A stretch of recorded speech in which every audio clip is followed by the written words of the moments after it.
बाहर बहुत तेज बारिश हो रही थी। जहाँ लोग बाहर बारिश में नहाने के मजे ले रहे थे, तो वहीं कविता और उसकी बहू हॉल में बैठकर टीवी पर बरसों रे मेघा मेघा बरसों गाना सुन रहे थे। अचानक से टीवी का सिग्नल कट हो जाता है। तभी सोनिया बोलती है, शिट यार, इसको अब भी जाना था। सारा मूड किरकिरा कर दिया। सही बोल रही है तू, लगता है बाहर ज्यादा ही तेज बारिश हो रही है। सोनिया गेट के पास जाती है और देखती है कि बाहर बहुत तेज की बारिश हो रही थी। तभी वहाँ से एक पकोड़े वाला जा रहा था और सोनिया की नजर उस पर पड़ती है और वो अपनी सास को कहती है, माँ जी, क्या देख लिया बाहर तूने जो इतना गला फाड़ रही है? देखिए ना माँ जी, बारिश में पकोड़े वाला आया है, चलो ना खाते हैं। हाँ जा ले आ, वैसे भी टीवी तो चल नहीं रहा है, एक काम कर, जाकर पकोड़े ही ले आ। सोनिया बाहर से पकोड़े लाती है और दोनों सास बहू बैठकर बड़े चाव से पकोड़े खाते हैं। ऐसे ही रोज दोनों सास बहू शाम के वक्त में गाना सुनती थी और ऐसे ही दिन में बाहर बहुत तेज की बारिश हो रही थी। सोनिया पकोड़े वाले का इंतजार कर रही थी कि सोनिया को बाहर देखता हुआ देखकर कविता कहती है, क्यों तू बाहर झांक रही है? इतनी बारिश में नहीं आएगा पकोड़े वाला। पर माँ जी बाहर देखिए ना, कितना बढ़िया मौसम हो रहा है। इस मौसम में तो चाय और एक प्लेट पकोड़े मिल जाए ना तो मजा ही आ जाए। ये तो तूने सही बात कर दी बहू। चल एक काम कर, जाकर पकोड़े बना ले और साथ में चाय भी। ये क्या सोनिया, तूने तो खुद के पैरों पर कुल्हाड़ी मार ली। अब बना पकोड़े और खा। क्या सोचने लग गई तू? यहाँ खड़े खड़े तेरे पकोड़े नहीं तलेंगे, जाकर पकोड़े बना। जी माँ जी। इतना बोलकर सोनिया रसोई में चली जाती है और देखती है कि नल में पानी ही नहीं आ रहा। सोनिया खुद से बात करती हुई कहती है, चलो बढ़िया है, पानी नहीं आ रहा। अब माँ जी बोलेंगी, नहीं बहू छोड़, रहने दे, मत बना, कभी और बना लियो। चलो बढ़िया है, पर ये बात माँ जी को बता देती हूँ, वरना बोलेंगी कि नाटक कर रही है। सोनिया अपनी सास को आवाज लगाती है और कहती है, माँ जी नल में पानी नहीं आ रहा है, लगता है उन्होंने अभी तक पानी का बिल नहीं भरा है। कोई बात नहीं, जा पड़ोसन के घर से पानी ले ले। ये लो, जैसा सोचा था वैसा तो कुछ हुआ ही नहीं। आज तो ये बुढ़िया पकोड़े खाकर ही मानेगी। इतनी बारिश में कैसे जाऊं? सोनिया सोच ही रही थी कि बाहर कैसे जाऊं। तभी उसकी नजर रसोई की खिड़की पर पड़ती है और वो बोलती है, वाह सोनिया वाह, तेरा दिमाग तो बहुत तेज है, ये सही रहेगा। माँ जी को कौन सा पता चलना है कि ये कौन सा पानी है? तेरे दिमाग का तो जवाब नहीं है। इतना बोलकर सोनिया खिड़की के पास जाती है और एक कटोरे में बारिश का पानी भर लेती है और पकोड़े बनाकर अपनी सास को खिलाती है। थोड़ा सा खुद भी खा लेती है। कविता पकोड़े खाकर बोलती है, वाह बहू, बारिश में तो क्या ही पकोड़े बनाए हैं तूने। बारिश में पकोड़े नहीं, बारिश के पकोड़े। क्या फुसफुसा रही है? खा ले पकोड़े, वरना बोलेगी कि माँ जी ने खाने को नहीं दिए, खुद ही सारा खा गई। नहीं माँ जी, मेरा बस हो गया, अब नहीं खाना है मुझे, क्योंकि मुझे ना अपनी डाइट भी तो देखनी होती है। ठीक है मत खा, मैं खा लेती हूँ। सोनिया के बारिश के पकोड़े तो कविता ने खा लिए। अब रात को उन पकोड़ों का असर होने लगा। रात को 8 बजे सारे अपना डिनर करके अपने अपने कमरे में सोने चले जाते हैं।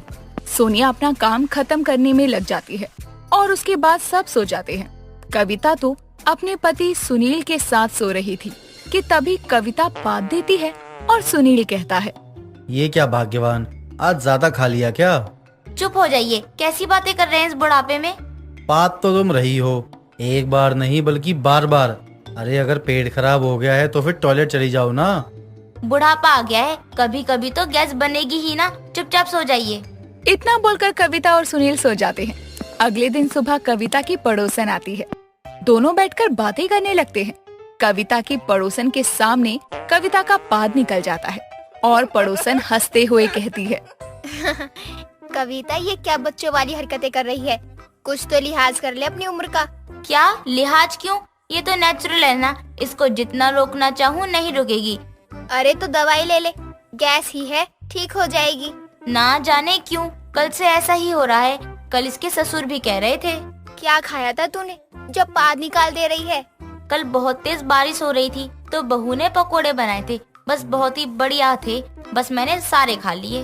अकेले खाओगी तो यही होगा ना, मुझे नहीं खिलाएगी तो तेरा पाद तो निकलेगा ही। चल अब मैं चलती हूँ, तू बैठकर अकेले पकोड़े खा और पाती रह। पड़ोसन उसको चिढ़ाकर वहाँ से चली जाती है। ऐसे ही कुछ दिन निकल जाते हैं। एक दिन कविता बैठकर खाना खा रही थी, तभी अचानक से उसके पेट में दर्द होना शुरू होता है। वो पेट दर्द के कारण अपने आप को संभाल नहीं पाती और सोनिया को आवाज देती है। बहू, ओ बहू, जल्दी आ, मेरे पेट में दर्द हो रहा है। क्या हुआ माँ जी? अचानक से पेट में दर्द कैसे होने लगा? रुक जा, अभी पेट से पूछ लेती हूँ क्यों दर्द हो रहा है। ए पागल औरत, ये फालतू के सवाल मत पूछा कर और मुझे डॉक्टर के पास ले चल।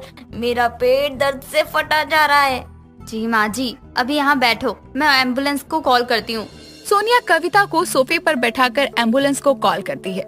थोड़ी देर में एम्बुलेंस आती है और सोनिया कविता को ले जाकर हॉस्पिटल में एडमिट करवाती है। डॉक्टर आते हैं और कविता का पेट चेक करते हैं और बताते हैं। क्या खाया है आपने? ऐसा लगता है कि बाहर का कुछ ज्यादा ही खाती है आप। नहीं डॉक्टर, मैं तो बाहर का खाती भी नहीं हूँ। ऐसा हो ही नहीं सकता माँ जी। आपने बारिश में कुछ खाया था क्या? मैं तो बाहर का कुछ भी नहीं खाती हूँ, लेकिन हाँ, एक दिन मैंने पकोड़े खाए थे जो मेरी बहू बाहर से लाई थी। नहीं माँ जी, आपने ऐसी चीज जरूर खाई है जिसकी वजह से आपके पेट में दर्द शुरू हुआ है। आप एक बार अपनी बहू को बुला लीजिए। कविता अपनी बहू को आवाज लगाकर अंदर बुला लेती है और उसे बोलती है। बता दे बहू, तू पकोड़े बाहर से ही लाई थी ना? नहीं माँ जी, वो तो मैंने घर में ही बनाए थे।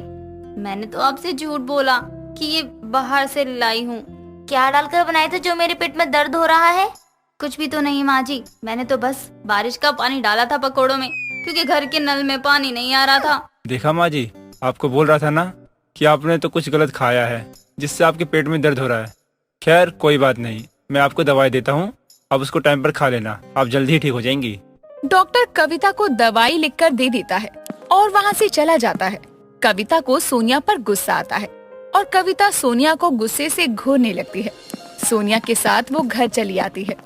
कुछ दिन तक दवाई खाने के बाद कविता ठीक हो जाती है।